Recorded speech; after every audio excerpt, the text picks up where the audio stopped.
Lá, Zé trouxe aí o indício, Caio, que bom, do empresário doa pra lá e pra cá, independentemente do espectro político, quem ganhar ele tá garantido ali na negociação que ele faz. Pra ficar aqui no ponto da nossa pauta, esse projeto que chegou à casa ali, ele, por exemplo, poderia facilitar o Caixa 2, né? Ou ele facilita na tua ideia? O texto original, ele era absurdo, né? Só queria começar o comentário agradecendo aí o Sami pela aula, né, sobre economia comportamental, sobre o princípio da ancoragem. Eu me interesso muito por esse tema desde que eu li o Freakonomics e aproveito aí também para parabenizar a Jovem Pan e você pela parceria. Obrigado, cara. Depois e eles são amigos, viu, gente? É verdade. E eu não entendo política, eu vou falar só de economia. Porque se a gente começa a falar coisa que a gente não tem... Não, tem coisas de política que bate em economia, mas tem coisas que não tem. A grande chance de falar besteira é se eu entrar em campos que eu não conheço. Bom, mas de qualquer forma, criticar o fundo eleitoral é quase chover no molhado, né? O financiamento público, né, de campanhas e partidos, ele obriga o pagador de impostos, como bem disse a senadora, a ser sócio de agremiações das quais ele discorda politicamente e que muitas vezes se assemelham aí a organizações criminosas. Portanto, é uma ofensa direta ao princípio da liberdade de associação e à independência política de cada cidadão. Eu não quero meu dinheiro financiando campanha do PT. Ponto final. Se fosse feita a vontade do senhor Rodrigo Maia, como bem colocado aí, o articulador mor da República, o PT teria acesso não só a 100 milhões de reais do fundo partidário, né, mas também 400 milhões de reais de fundo eleitoral em 2020. Então, a gente está falando de R$500 bilhão.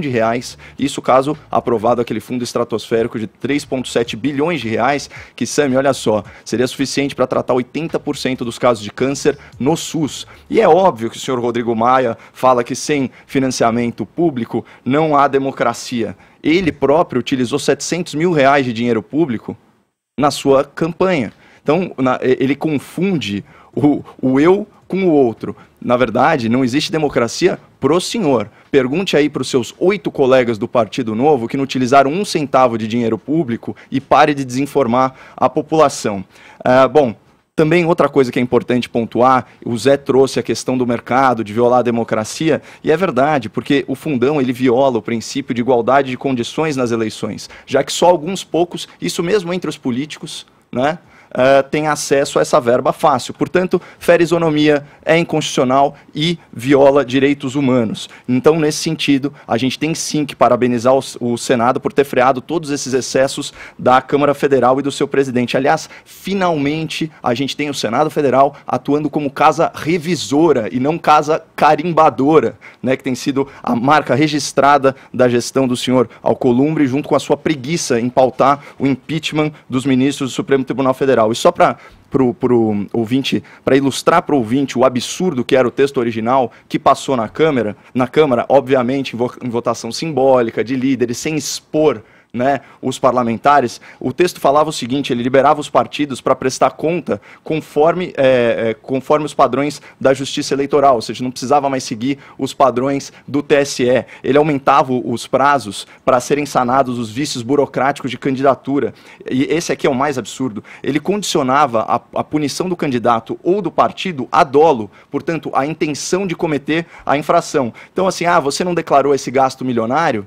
A justiça precisa provar que você teve intenção de fraudar o processo eleitoral para que você seja punido. E aí criava os penduricalhos que o Zé Maria trouxe para a gente, né? Então, advogado e contabilidade ficavam fora do teto de doação e fora do teto de gastos. Isso é a antessala da lavagem de dinheiro e do Caixa 2, que já estava até batizado. Os parlamentares dos corredores já falavam, agora está liberado o quê? O Caixa 2 advocatício e o Caixa 2 contábil. Não passarão. Fora isso, permitiu o uso do fundo partidário em verba de marketing. Então a gente estaria falando de um aporte aí de até R$1 bilhão nas redes sociais, né? Haja spam.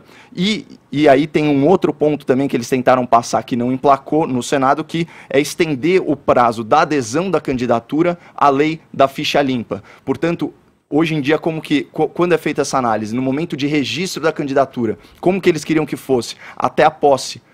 Isso geraria uma celeuma, é só pensar no caso do ex-presidente Lula, né, que a justiça ficou às voltas aí com a liberação da candidatura dele, mesmo ele sendo um corrupto já condenado em segunda instância. Então, vamos aguardar aí para ver se o acordo costurado pelo Senado é efetivo, se de fato esse fundo vai ficar só em 1,7 bilhão, e eu queria chamar a atenção do ouvinte para um último mecanismo de controle que existe. Ele se chama presidente Jair Bolsonaro. Ele pode exercer o direito de veto ou simplesmente se abster de sancionar a lei até 4 de outubro. E pelo princípio da anualidade, toda a regra eleitoral tem que ser aprovada 1 ano antes da eleição. Então ainda existe esse mecanismo de freio e contrapeso para os excessos da Câmara Federal.